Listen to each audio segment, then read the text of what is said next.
रोज की रोटी खाए हम, खुदा में बढ़ते जाए हम। हेलो दोस्तों, आज हम ज़बूर 139 उसकी 14 आयत को मिलकर सीखेंगे। तो पहले मैं आपको पूरी आयत सुनाऊंगा और आप ध्यान से सुनेंगे। फिर एक लाइन मैं बोलूंगा और आप उसको दोहराएंगे और आखिर में हम मिलकर पूरी आयत को बोलेंगे। तो क्या आप तैयार हैं? अब मैं आपको पूरी आयत सुनाऊंगा और आप ध्यान से सुनेंगे। मैं तेरा शुक्र करूंगा क्योंकि मैं अजीबो गरीब तौर से बना हूं।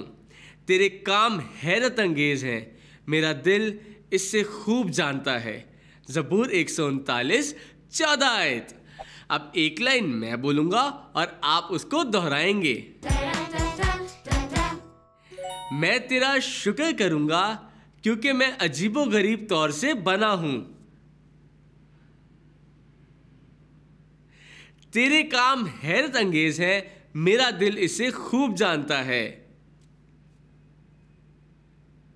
ज़बूर 139 14 आयत। वाह, बहुत अच्छे। आप सबने तो इस आयत को बहुत जल्दी सीख लिया। तो क्यों ना हम इस पूरी आयत को मिलकर बोलें। मैं तेरा शुक्र करूंगा क्योंकि मैं अजीबो गरीब तौर से बना हूं। तेरे काम हैरत अंगेज हैं, मेरा दिल इसे खूब जानता है। ज़बूर 139 14 आयत। बहुत खूब दोस्तों, आज आपने मेरे साथ मिलकर बाइबल की एक नई आयत को सीखा। इस आयत को हमेशा याद रखें और दोस्तों को भी सिखाएं। अगली दफा मिलेंगे और साथ सीखेंगे बाइबल की नई आयत। तब तक के लिए बाय बाय। रोज की रोटी